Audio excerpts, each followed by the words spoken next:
ঢাকা কেন্দ্রীয় শহীদ মিনার প্রাঙ্গণে বদরুদ্দিন উমরের মরদেহে শ্রদ্ধা জানিয়েছেন বিভিন্ন শ্রেণী পেশার মানুষ।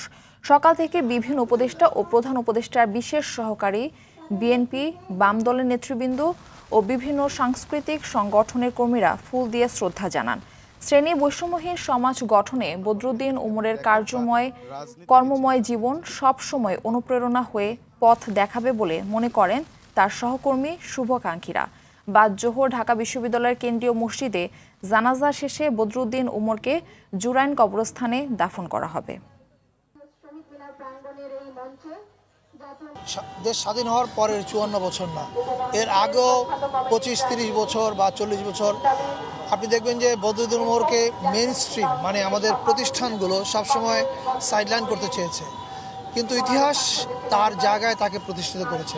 ২৪-এর পরে দেখেন আজকে সবচেয়ে প্রাসঙ্গিক বুদ্ধিজীবী হয়ে উঠেছেন বদরুদ্দিন উমর, এবং এটা হয়ে ওঠার পেছনে মূল কারণ উনি ওনার ইতিহাস রচনায় ইতিহাস কল্পনার আশ্রয় নেননি এবং উনি কোনো হেজিমনিকে খুশি করতে চাননি।